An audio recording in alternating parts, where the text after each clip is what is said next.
السلام علیکم ورحمۃ اللہ وبرکاتہ۔ رب اشرح لی صدری ویسر لی امری واحلل عقدۃ من لسانی یفقہوا قولی۔ اللہم فقہنا فی الدین، اللہم انی اسألک علما نافعا وعملا متقبلا ورزقا طیبا۔ دیکھتے ہیں آیت نمبر 5 سے۔ بسم اللہ الرحمن الرحیم۔ لہ ملک السماوات والارض، اسی کے لیے ہے بادشاہت آسمانوں کی بھی اور زمین کی بھی۔ دوبارہ یہ بات کو دہرایا گیا ہے، جیسے جھنجھوڑا جاتا ہے نا انسان کو کہ تم کدھر جاتے ہو، تم سوچو تو صحیح تمہارا مالک خالق کون ہے جو تم سے بات کر رہا ہے۔ اس قرآن کے ذریعے وہ تم سے کلام کر رہا ہے۔ وہ ہے جو بادشاہ ہے آسمانوں کا اور زمین کا۔ انسان آسمانوں کی وسعت کو سمجھ ہی نہیں سکتا، اس لیے تو جو سائنس ڈسکور کر رہی ہے نا چیزیں، تو وہ بتاتے ہیں کہ پہلے ان کو اس چیز کا پتہ ہی نہیں تھا۔ کہاں ہم پا سکتے ہیں آسمانوں کی وسعت کو، اور وہاں کیا کیا چیزیں ہیں، ان سب کی بادشاہت اللہ کے پاس ہے۔ وَإِلَى اللَّهِ تُرْجَعُ الْأُمُورُ، اللہ ہی کی طرف لوٹائے جاتے ہیں تمام کام، جتنے بھی کام ہیں نا، اعمال ہیں، اللہ کی طرف لوٹائے جاتے ہیں، سب اس کی طرف چڑھتے ہیں، کوئی چاہے یا نہ چاہے، بالآخر تو ہم نے بھی اسی کی طرف لوٹنا ہے نا۔ اس لیے آپ صلی اللہ علیہ وآلہ وسلم سے ایک دفعہ ایک شخص نے پوچھا، یا رسول اللہ، مجھے کوئی ایسی حکمت کی بات بتائیں کہ میری زندگی سنور جائے۔ ہم بھی کبھی سوچتے ہیں نا کہ کوئی مجھے ایسی بات پتہ چل جائے کہ بس میری زندگی سنور جائے۔ تو آپ صلی اللہ علیہ وآلہ وسلم نے فرمایا کہ اللہ تعالیٰ کا لحاظ کرو اور اس سے اس طرح شرماؤ جیسے تم کسی اپنے نزدیکی نیم قرابت دار سے شرماتے ہو جو تم سے کبھی جدا نہیں ہوتا، ایسے شرماؤ۔ یعنی انسان اپنے کسی نزدیکی سے لحاظ شرم رکھتا ہے نا کہ وہ میرے بارے میں کیا کہے گا، کیا سوچے گا، مجھے ایسا نہیں کرنا چاہیے۔ تو اللہ سے تم اتنا تو شرما لو، لیکن ہم تو اللہ کا لحاظ بالکل بھی نہیں کرتے، بالکل بھی نہیں، بلکہ ڈھیٹ ہو کر کام کرتے چلے جاتے ہیں۔ کبھی ایک دفعہ بھی نہیں سوچتے کہ وہ خود ہمیں دیکھ رہا ہے۔ ہم کسی اور کو دھوکہ تو دے سکتے ہیں، بن کر دکھا سکتے ہیں، لیکن اللہ تعالیٰ کو تو ہم دھوکہ نہیں دے سکتے۔ یولج اللیل فی النہار ویولج النہار فی اللیل، وہ داخل کرتا ہے رات کو دن میں اور داخل کرتا ہے دن کو رات میں۔ رات اور دن کا داخل ہونا کیسے ہے؟ دن رات میں کیسے داخل ہو رہا ہے؟ جیسے گرمیوں کے اندر دن رات میں داخل ہو جاتا ہے نا، اتنا لمبا ہو جاتا ہے وہ رات کا کچھ حصہ بھی لے لیتا ہے۔ دن داخل ہو گیا نا، یہاں تقریباً اگر 10 بجے عشاء ہوتی ہے اور 8:30 بجے اگر مغرب ہوتی ہے تو کتنا سارا حصہ اس میں چلا گیا نا، 14 گھنٹے کا دن ہو گیا۔ اسی طرح رات بھی دن میں داخل ہو جاتی ہے، جیسے سردیوں میں ہوتا ہے، دن چھوٹا ہے اور رات لمبی ہے۔ اگر 4:30 بجے سورج غروب ہو رہا ہے تو رات نے اتنا لمبا حصہ لے لیا نا۔ اسی طرح وہ غیر محسوس طریقے سے دن کو رات میں اور رات کو دن میں داخل کرتا ہے۔ یہ سب چیزیں غیر محسوس طریقے سے ہو رہی ہیں۔ کیسے دن اور رات کے ٹائمنگز میں آہستہ آہستہ کر کے فرق آ جاتا ہے اور رات دن بن جاتا ہے۔ ایسے نہیں ہوتا کہ ہم لائٹس آف کر دیں، ایسا نہیں ہے کہ کوئی سوئچ آن آف کرنا ہو۔ کس طرح وہ یہ داخل کرتا ہے، اللہ تعالیٰ کی قدرت کی بہت بڑی نشانی ہے، اور اس میں اللہ تعالیٰ کی شان پتہ چلتی ہے کہ صرف وہ ہی کر سکتا ہے یہ۔ تو دن رات اللہ تعالیٰ کی بڑی بڑی مخلوقات ہیں، اور کیسے اللہ تعالیٰ نے یہ نظام ایکیوریٹ بنایا ہے کہ منٹس اور سیکنڈز کی حد تک ایوری ڈے فرق پڑتا چلا جاتا ہے، اور یہ کتنا کیلکولیٹڈ ہوتا ہے کہ پچھلے سال آج کے دن آج ہی اسی ٹائم پر سورج نکلا تھا اور اسی ٹائم پر غروب ہوا تھا، اور اس سے پچھلے سال بھی اور اس سے پچھلے سال بھی۔ ایسا نہیں ہے کہ کبھی سورج لیٹ ہو گیا تو کبھی چاند ارلی آ گیا، یا دن ہے تو رات ہوئی ہی نہیں۔ سورۃ القصص میں اللہ تعالیٰ نے فرمایا ہے نا کہ اگر اللہ تعالیٰ قیامت تک کے لیے رات کر دے تو وہ کون ہے جو تمہیں دن لا کر دے دے، اور وہ قیامت تک کے لیے اگر دن چڑھا دے تو کون ہے جو تمہیں رات لا کر دے دے؟ تم سوچتے نہیں ہو؟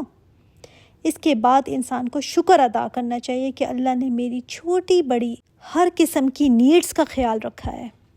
لیکن نہیں، انسان جو ہے نا وہ اوروں کو شریک کرتا ہے اس کے ساتھ. حالانکہ اللہ تعالیٰ کو پہچاننے کے لیے نا انسان دن رات میں ہی غور کر لے اگر، تو اس کو عقل آ جائے.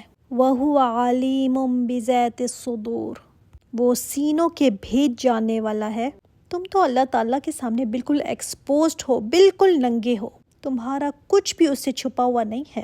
بعض چیزیں ہم لوگوں سے چھپا لیتے ہیں نا، اپنے گھر والوں سے چھپا لیتے ہیں، لیکن اللہ تعالیٰ سے کچھ چھپا ہوا نہیں ہے تمہارا.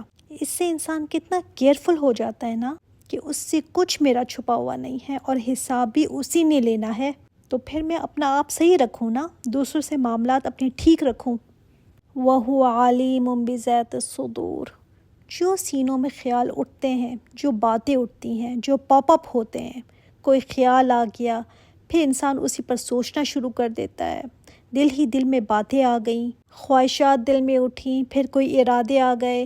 کوئی نہیں جانتا ذہن میں کیا چل رہا ہے، کیا باتیں آ رہی ہیں. ساتھ بیٹھے ہوئے بندے کو نہیں پتا کہ میں کیا سوچ رہی ہوں، لیکن اللہ جانتا ہے سینوں کے بھید کو. کون سا خیال مجھے آیا، پھر کس پر میں نے سوچنا شروع کر دیا، پھر میں نے کیا ارادہ کیا، سب کچھ وہ جانتا ہے. اللہ اکبر. یہاں تک سورت کا پہلا حصہ مکمل ہوتا ہے جس میں اللہ تعالیٰ کی عظمت، اس کی شان، اس کی بڑائی بیان کی گئی ہے. اگلا شروع ہوتا ہے سورت کا دوسرا حصہ جس میں ایمان اور انفاق دو چیزیں ہیں جس پر بہت زیادہ زور دیا گیا ہے. آمنوا باللہ ورسولہ، تم ایمان لاؤ اللہ پر اور اس کے رسول پر. یہ ایمان والوں کو کہا جا رہا ہے کہ ایمان لاؤ. یہ مدنی صورت ہے نا، تو کس کو کہا جا رہا ہے کہ ایمان لے کر آؤ؟ سب کو کہا جا رہا ہے. دیکھیں، اللہ تعالیٰ کو پیور ایمان چاہیے، پیور ایمان جس میں نفاق نہ ہو، وہ ایمان چاہیے. وہ ایمان چاہیے جو پختہ ہو. اور انسان کا ایمان تو گھٹتا بڑھتا رہتا ہے نا. اللہ تعالیٰ چاہتے ہیں کہ تمہارا ایمان پکا ایمان ہو. اس لیے کہا گیا آمنوا باللہ ورسولہ. اسی وجہ سے صحابہ کرام بھی اپنے آپ کو بہت زیادہ ایمان والا نہیں سمجھتے تھے کہ ہم تو صحابہ ہیں، نبی کے ساتھ ہیں. وہ تو اتنا زیادہ کانشیس رہتے تھے کہ حضرت حنظلہ فرماتے تھے نا، حنظلہ منافق ہو گیا، حنظلہ منافق ہو گیا. کس بات پر؟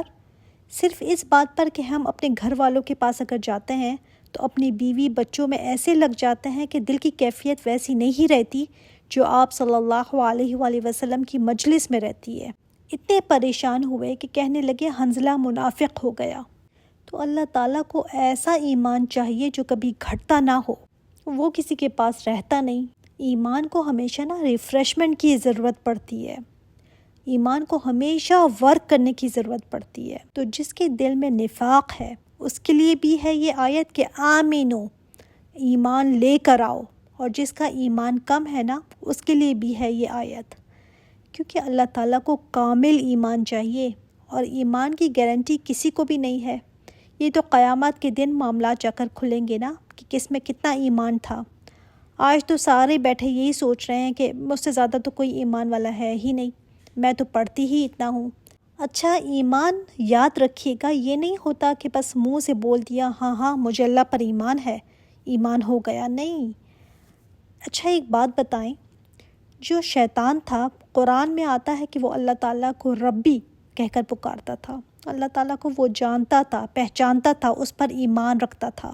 اس سے مانگا بھی کہ اللہ مجھے مہلت دے دے قیامت تک. تو کیا وہ مومن تھا، مسلمان تھا؟ نہیں. حالانکہ اللہ سے ہی مانگ رہا ہے، ربی کہہ کر بلا رہا ہے، پھر کیوں نہیں ہے وہ مومن؟ اس سے نا ایک بات آپ کو اچھی طرح سمجھ آ جائے گی کہ ایمان ہوتا کیا ہے. زبان سے تو وہ کہتا ہے ربی، وہ جانتا ہے کہ اللہ ہی عبادت کے لائق ہے، اللہ ہی خالق ہے، لیکن وہ اللہ کی مانتا نہیں تھا.